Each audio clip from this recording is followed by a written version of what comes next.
Collector हो या police हो या सीएम हो, उनकी भाई मुझे मिलेगा, लेकिन यहाँ पर ये लोग गाजा लाकर एक महिला को मार दिया। यही है बुजुर्गों को पेंशन देने कब दिया? पेंशन कुछ नहीं हुआ है। बात अभी भी महिलाएं बैंकों में भटक रही है। आप जाके देखिए, अभी महिलाएं बैंकों में भटक रही है। दिखावा का काम नहीं करना। सुन ले, है ना?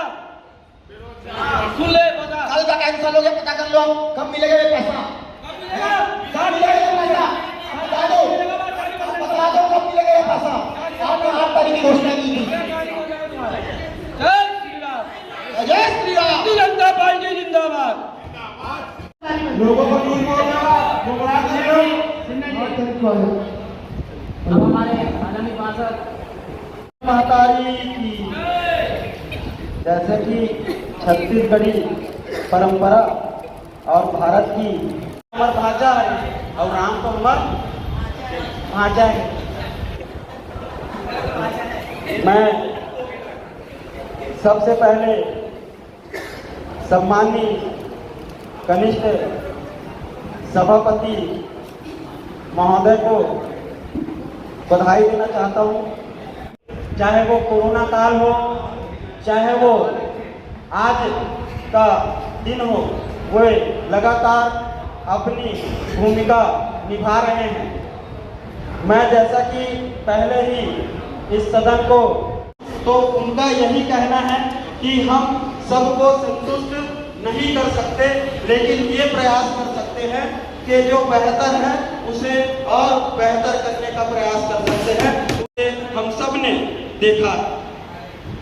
माननीय सभापति महोदय जी, मैं धन्यवाद करना चाहूँगा पूर्व मुख्यमंत्री जी का, जिन्होंने मेरे वार्ड में आत्मानंद अंग्रेजी माध्यम स्कूल का संचालन किया और साथ विपक्षों छत्तीसगढ़िया मान बढ़ाने में, अभिमान स्वाभिमान बढ़ाने में उन्होंने पूरे विश्व में पुन्नी मेला जो कि छत्तीसगढ़ में मोहारा मेला के नाम से प्रसिद्ध है, वहाँ बैठे उनसे बहुत बाजू में अभी उनकी सामने से उनसे बहुत सीखने को मिला, इसलिए बोल पा रहा। बेरोजगार वही कार्ड बांटे जा रहे।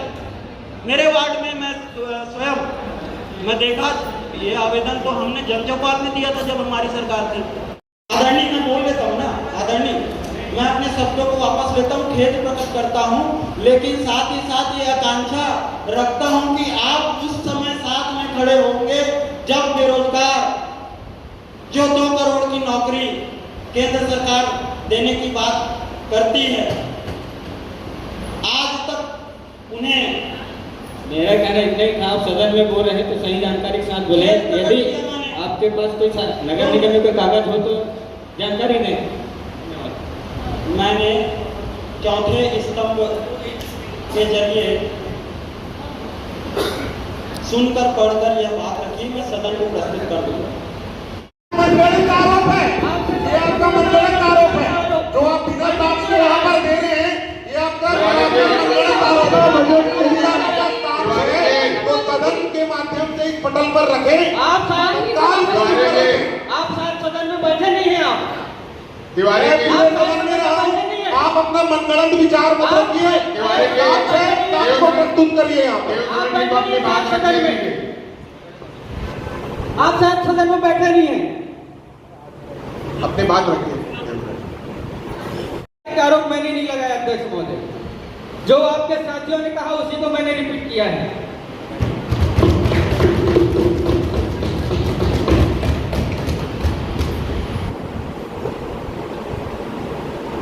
अध्यक्ष महोदय जी, हमारे इस कार्यकाल का 5वां एवं अंतिम बजट बैठक है और सौभाग्य से जनता के आशीर्वाद से और माननीय यहाँ के विधायक पूर्व मुख्यमंत्री विधानसभा अध्यक्ष डॉक्टर रमन सिंह के आशीर्वाद से मुझे इस सदन में 19वीं बार बजट बैठक में चर्चा करने का अवसर मिला है। साथियों, साथियों आप लोग बोले गगन जी, अभी तो बैठो 2024 में तो वही बैठना है। गगन जी, अभी आप लोग हमारे साथ पीछे बैठेंगे, इसे बताना। गगन जी मैं सक्षम इसी बात में पिछली बार पिछले चुनाव में पूरा शहर में एक नारा चला था, पूरे प्रदेश में नारा चला था, अब नहीं सही वो बदल के रही वो। अब जनता कह रहे नांदगांव के शहर की जनता, अब नहीं सही वो महापौर बदल के रही वो।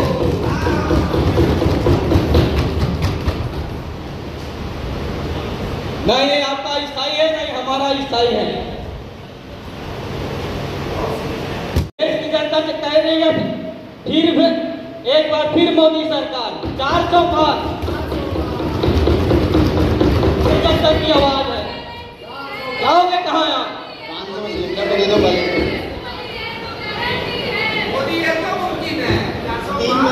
आप मेरे को जितना टीका करेंगे उतना ही आपको जवाब देने के लिए तैयार है। कठपुतली की तरह अपनी बातों को यहाँ पर हमेशा रखते आ रहे हैं।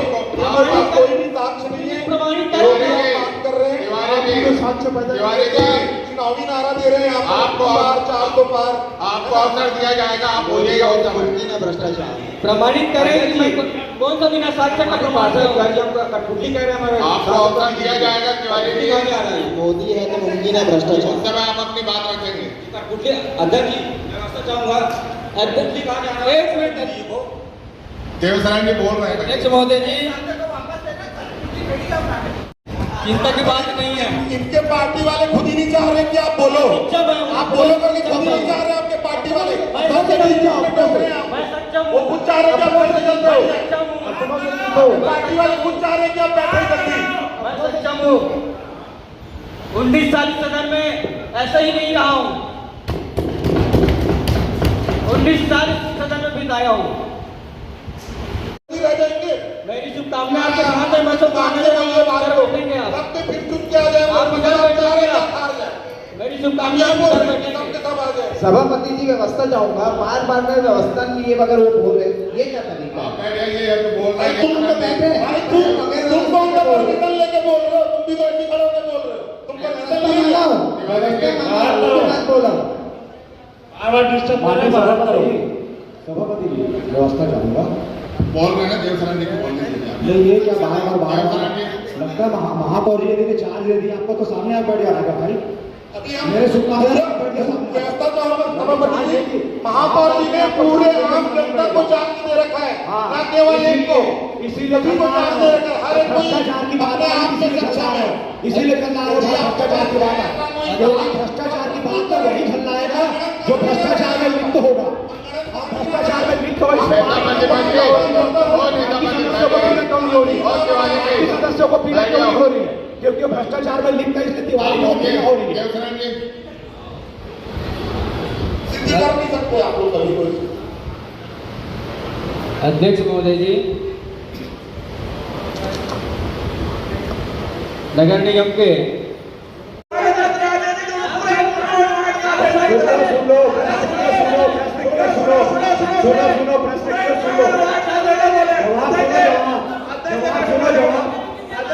जवाब सुनो।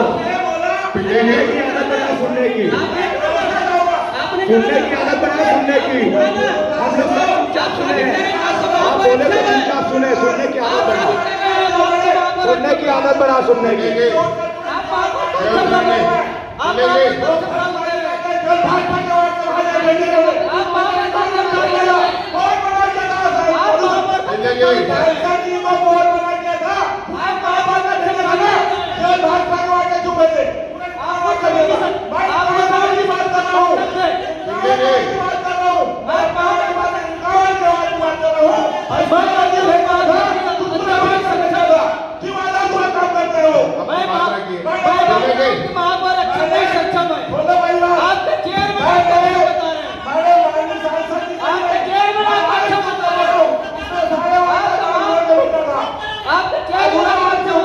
चेयरमैन साहब बोल चुके हैं, सुनने के बाद सुन ले। बोल चुके हैं वो। और लोक निर्माण विभाग के चेयरमैन तो अलग से समय लेके बोल रहे हैं। है सुन लीजिए। आप लोग दादाजी से जो बात उठाया उसको सुनना पड़ेगा, सुनना पड़ेगा।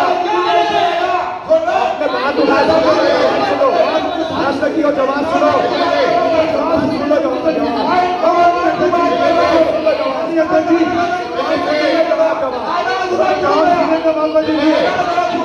जवाब से सुनिए।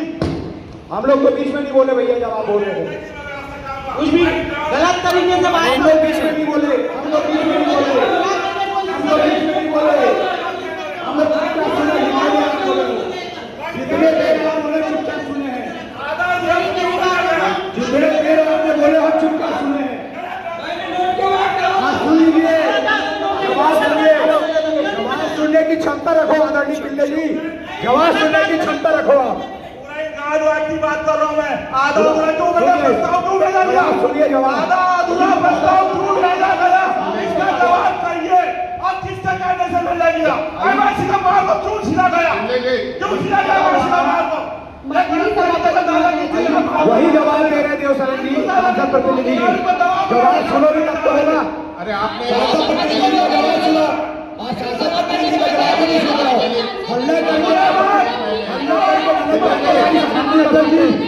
हल्ला करके गलत बात को सही साबित नहीं कर सकते। सांसद प्रतिनिधि का जवाब सुनिए आप, सांसद प्रतिनिधि का जवाब सुनिए आप।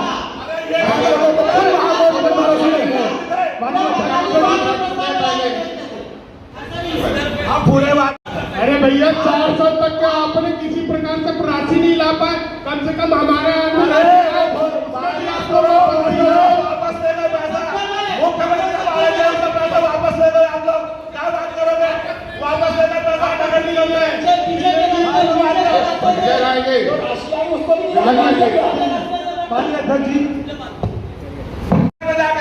कुछ भी झूठी जानकारी दे रहे, गलत बात बोल रहे सदन में।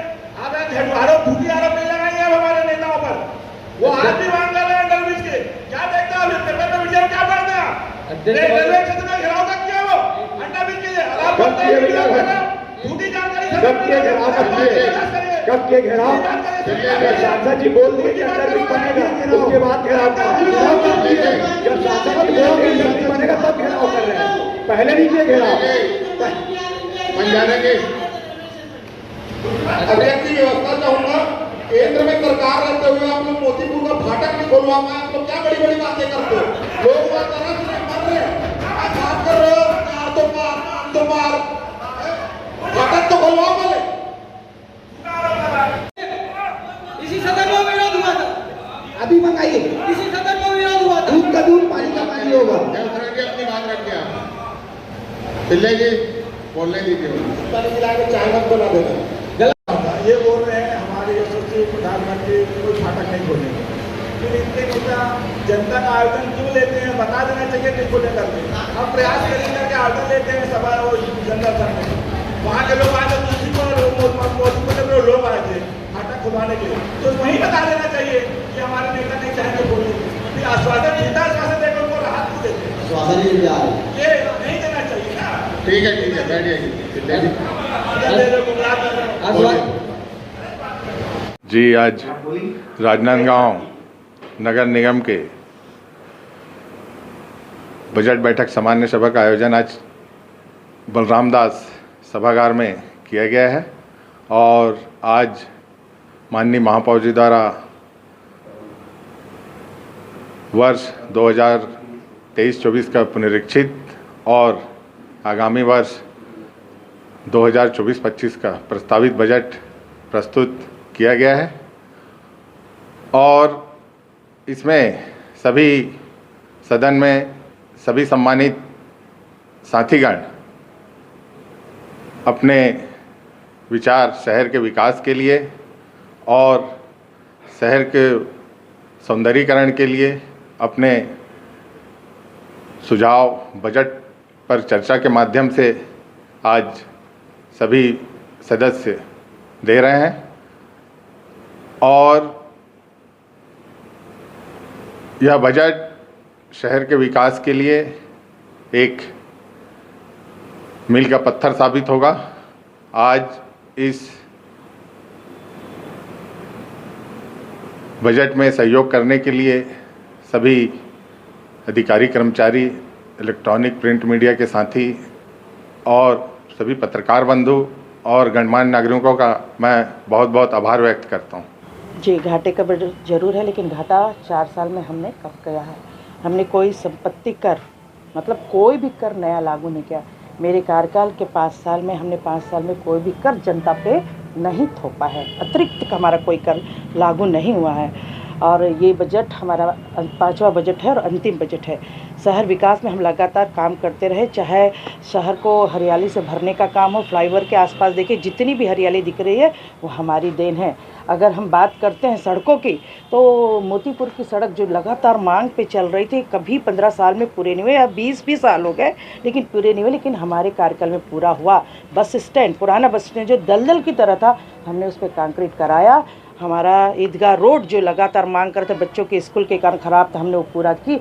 लगातार हम सौंदर्यीकरण पे काम करते रहे, राय सागर और इस बार हमने प्रस्ताव भेजा है एसटीपी के लिए। चूँकि शहर के गंदे पानी तालाब में सीधे चले जाते हैं, तो वहाँ एसटीपी निर्माण के लिए हमने 20 करोड़ की राशि की मांग की। साथ ही हम मतलब महावीर चौक और भदौरिया चौक पे सेट के निर्माण के लिए पैसे की मांग की। हम चाहते हैं कि ओवरब्रिज है उसके नीचे सौंदर्यीकरण किया जाए, और उस सौंदर्यीकरण के हमने बैडमिंटन कोर्ट बनाने के लिए, हम बास्केटबॉल कोर्ट बनाने के लिए राशि की मांग की। और आ जाए तो हम इस ओवरब्रिज को सुसज्जित कर दें। तो लगातार हम सरकार से राशि मांग रहे हैं। हमारे कार्यकाल में हमको बहुत राशि मिली, जहाँ पर 2 करोड़ पुण्य मेला के लिए मिला, साथ ही सामाजिक भवनों के लिए 2 करोड़ की राशि मिली, जो कभी नहीं होता था, उसके लिए हमको राशि मिली। हम चाहते हैं विष्णुदेव सरकार से कि वो भी हमको इस बार ऐसी राशि दे जिससे शहर विकास की ओर और आगे बढ़ जाए। हमारी 4 करोड़ की राशि उन्होंने कैंसिल कर दिया, निरस्त कर दिया। हम चाहते हैं कि शहर के सौंदर्यीकरण की जो 4 करोड़ की राशि मुख्यमंत्री भूपेश बघेल ने जो घोषणा की थी, वो राशि हमें वापस करें, ताकि शहर में दलगत राजनीति से उठकर हम विकास कर सकें। तो उन्होंने अपने गिरबान में झांक के देना चाहिए, क्योंकि बूढ़ा सागर का जो भ्रष्टाचार हुआ है उनके कार्यकाल में हुआ है। और उनके कार्यकाल में हमने जांच समिति बैठाई, उन्होंने नहीं बैठाई थी जांच समिति। हमने सजा दिलाई, उन्होंने नहीं दिलवाई थी सजा। तो वो पहले हिसाब दे, कितना पानी फेंका और कितना पानी निकाला, कितना कीचड़ निकाला। असली भ्रष्टाचार तो मधुसूदन जी के कार्यकाल में हुआ, और काम भी 5 साल का हिसाब देख लीजिए उनका, एक काम नहीं हुआ। भाजपा के कार्यकाल में एक काम नहीं, उनकी जो कि सत्ता थी। हमारे कार्यकाल हमने कम से कम 80% काम तो पूर्ण किए हैं और शहर को सौंदर्यीकरण की ओर ले चले हैं। निश्चित रूप से जनता ये देख रही है और समझ रही है। हम चाहते हैं कि 1 साल हमारा बचा, ये कार्यकाल भी बहुत अच्छे से गुजरे, सरकार पैसा दे, निश्चित रूप से काम करेंगे। नगर निगम क्षेत्र में सफाई पर भी सवाल उठ रहे हैं। 4 साल तक हमने बहुत अच्छी व्यवस्था की, लेकिन जब 5वां साल में भाजपा की सरकार आई, पता नहीं किसके दबाव से आकर आयुक्त साहब ने 27 कर्मचारी निकाल दिए। शहर की सफाई व्यवस्था बिगड़ गई। कुछ आवश्यकताएं थी जो जरूरत थी सफाई के लिए, उसको उन्होंने मना कर दिया। नियम विरुद्ध उन्होंने टेंडर निकाल दिया, जिसको MSI के अधिकार के हमने रद्द कर दिया। तो भाई इतनी क्या हड़बड़ी है भाजपा के, किसके इशारों पे आप काम कर रहे हो? आप नियम से चलिए, कायदे से चलिए, निश्चित रूप से शहर विकास में कोई बाधा नहीं आएगी। जिनका कार्यकाल है, कार्यकाल अच्छे से चलने दीजिए और काम पे फोकस कीजिए। महापौर जी ने आज अपना अंतिम बजट, 5वां बजट यहाँ प्रस्तुत करी है, और 28,50,000 रुपये के नुकसान का बजट प्रस्तुत करी है, और साथ ही साथ 68 लाख रुपए की लागत से विभिन्न योजनाओं के लिए जो है उन्होंने बजट प्रावधान करी है। सबसे पहले तो मैं आपको बताना चाहूँगा कि पिछले 4 साल के बजट में महापौर जी कुछ कर नहीं पाई। जब कांग्रेस की सरकार थी प्रदेश में और राजनांदगांव में खुद महापौर कांग्रेस की थी, उसके बाद में यदि वो अपने बजट को धरातल में नहीं उतार पाई, तो आज 68 करोड़ रुपए का जो बजट उन्होंने प्रस्तुत करी है, वो बजट को कहाँ से पूरा करेंगी? महापौर जी को स्थिति स्पष्ट करनी चाहिए, क्योंकि राज्य शासन में बैठे हुए विधायक, मंत्री या मुख्यमंत्री जी से मिल सके उतना हमारे महापौर जी के पास समय नहीं है। बहुत व्यस्त है महापौर जी, या ऐसा लगता है कि सपने में है वो। जैसा पहले बजट में महापौर जी ने बोली थी कि हम सपनों का राजनांदगांव बनाएंगे, तो सपने में महापौर जी आज भी हैं कि घर में बैठे बैठे बजट प्रस्तुत कर देंगी, और वो बजट के लिए राज्य सरकार से पैसा आ जाएगा। राज्य सरकार से पैसा चाहिए तो महापौर जी को नगरीय प्रशासन मंत्री, राजनांदगांव के विधायक, विधानसभा अध्यक्ष आदरणीय डॉक्टर रमन सिंह जी और विष्णुदेव साय जी हमारे मुख्यमंत्री जी के पास जाना होगा। महापौर जी का पिछले 4 साल का बजट पूरी तरह फेल रहा है, जिसका दुष्परिणाम अभी आप सामान्य समय बजट में देख सकते हैं। कांग्रेस के पार्षद ही बोल रहे हैं सफाई व्यवस्था ठीक नहीं है, पानी व्यवस्था ठीक नहीं है, बिजली ठीक नहीं है। और तो और संतोष पिल्ले जी जो चेयरमैन हैं वो ये बोले कि मेरे वार्ड का डामरीकरण, अरे भैया हमारी सरकार बने 3 महीना हुआ है और डामरीकरण का पैसा आए, स्वीकृति आए, पैसा तो सिर्फ 70 लाख आया था 7 करोड़ में, पैसा आए, स्वीकृति आए जो है अगस्त 2022 में आया था। इतने दिनों में आपने वो अपने वार्ड का टेंडर करवा के काम शुरू क्यों नहीं करवा लिए? क्योंकि महापौर सहित कांग्रेस के पार्षद और चेयरमैन सिर्फ भ्रष्टाचार में लिप्त थे, नगर निगम को खोखला बनाने के लिए लगे हुए थे। इसी तरह से वो जनहित में कोई काम नहीं कर पाए और राजनांदगांव की जनता ने विधानसभा चुनाव में दिखा भी दिए।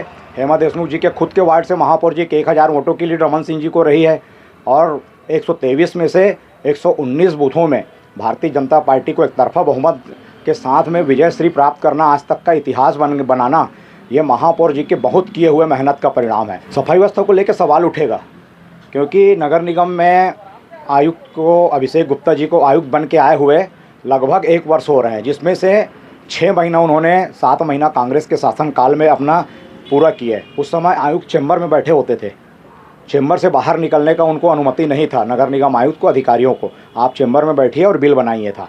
लेकिन जब से विष्णुदेव साय जी की जो है सरकार बनी और अरुण साव जी मुख्य उसके नगरीय प्रशासन मंत्री बने, सभी नगर निगम आयुक्त को निर्देश दिया गया है कि सुबह 6 बजे उठ करके आप सफाई व्यवस्था चेक करें, 8 बजे जा करके कहाँ कहाँ कंस्ट्रक्शन हो रहा है उसको चेक करें, और जब अधिकारी फील्ड में जाएंगे तो स्वाभाविक है उंगली उठेगी, क्योंकि महापौर जी के नेतृत्व में सफाई व्यवस्था के नाम पर भ्रष्टाचार को अंजाम दिया जा रहा है। तो जिनके यहाँ भ्रष्टाचार सामने आ रहे हैं वो स्वाभाविक तौर पर आयुक्त के फील्ड में घूमने का विरोध कर रहे हैं। हेमा देशमुख जी का, महापौर जी का, और महापौर जी आज भी सपने में हैं। सपना पता नहीं, पूरा 5 साल जब 2024 दिसंबर में हो जाएगा तब शायद हेमा देशमुख जी का सपना पूरा हो पाएगा।